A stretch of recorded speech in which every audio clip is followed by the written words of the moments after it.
So ayan, bless morning, bless morning. Pagtupa ang mata ni nanay at kagigising lang namin ng kaninang kaunti. Napakainit. Siguro kung hindi mainit kahit maghapon tulog, ano, kasi wala naman masyadong ginagawa. Mas okay na matulog kaysa makipagmarites. Diba? So today, for today's video po ay tuturo ako kayong mag-rugby. Hindi po yung rugby na sinunod. Yung pong ano tayo. Kasi po itong sandals ng anak ko ay nasira. Ayan. Ginagamit po niya yan. Actually akin to. Pero mas malaki yung paa niya sa akin. Ginagamit niya po ito pagka mag-church po kami. So, ayan. So, meron naman po sapatos. Kaya lang, syempre, mas maganda yung maging fashionable tayo. Diba?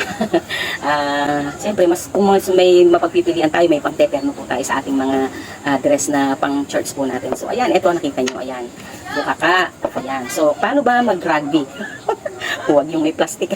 Paano ba maglagay? So, ayan po ang tuturo ko sa inyo. Kayo mga nanay, imbis na kayo bili ng mga sapatos or chinelas, bili po kayo ng rugby. Pero huwag niyo sisimutin. Joke lang po yan.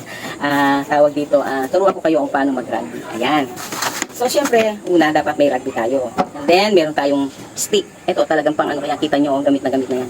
So, kung gusto nyo po, kamayin nyo, pwede naman. Kasi madali naman po siyang tanggalin sa kanal. Tapos, dapat meron tayong papel de liha. So, ano ba ang gagawin natin sa papel de liha, ano? Ayan. So, ito, i-roll lock natin. Kung gaano kalaki yung sira doon sa sira po ng sapatos, ayan. So, ang gagawin po ninyo ay, ito kasi may mga, ayan, may mga ganyan siya. So, dapat tanggalin nyo yun. So, ayan, kikis-kisin lang natin yan. So, ayan, nakis-kis ko na ito, oh. So, tanggal na po yung dating rugby niya. Ayan, dati na. Tapos, ito naman po. Kaya kung bakit po natin sila ay tinatanggal, syempre po, dapat ang rugby nakadikit doon sa balat. Doon sa pinaka-surface po ng kung saan kayo magdidikit. Ayan.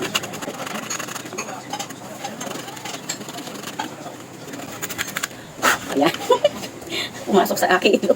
So, ayan. Malinis na siya. At naanuhan na po natin. Pwede na tayong magdikit. Of course, bubuksan natin. Ayan. Sarado. Bagong bili ko yan. So, ayan. Pwede na tayong maglagay ng first coat. Ayan.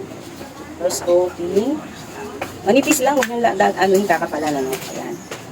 So, ayan. Nalagyan na natin. So, maghintay lang tayo ng mga 100 years. Hindi po. Siguro mga 10 minutes. Ayan. 10 minutes. Mas matagal, mas okay. Hindi naman yung sobrang tutuyuin ninyo, no? Ayan. Lagyan natin. Lagyan natin. Kung hanggang saan ang maabot ng stick natin. Ayan. Lagyan din natin ito, part na to, para dumikit siya. Ayan. So, maghintay lang tayo ng mga 10 to 15 minutes. Medyo tutuyuin natin ng konti. Ayan. So, ayan. Alisin natin to at dagdagan po natin patungan po natin ng second coating. Ayan. Ganyan po yung naglalagay ng rugby. Ano? Hindi po yung basta-basta naglalagay na. Kailangan po first coating and second coating. Yung first coating po para manuot po yung rugby sa surface po ng kung ano man po yung ididikit natin. At yan, yung second coating, saka po natin siya is i-close. Ayan, natuyo na siya, oh. Para po makapit na makapit. At manipis lang po yung lagay natin. Ayan. So, maghintay ulit tayo ng another 15 minutes and then pwede na natin siyang i-close. So, lagay natin to para hindi po siya magsara. Lagyan natin na, ayan. Hindi siya magsara. Tayo natin. So, ayan po, ready na siya. Ayan.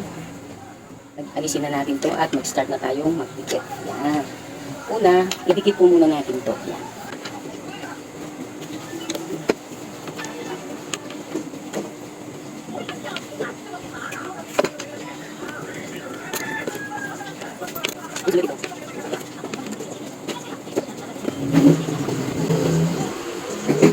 Sobrang dikit na niya.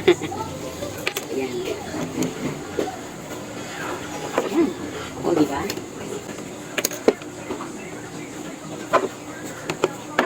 Wala kayong makilo ito. Pukin nyo lang. So, ayan. Okay na po. Ayan. Tutuyuin na lang natin. O, diba? Okay na. Ayan. Ito yung dati kong nirugby. Hindi na siya natanggal. Salamat sa panonood.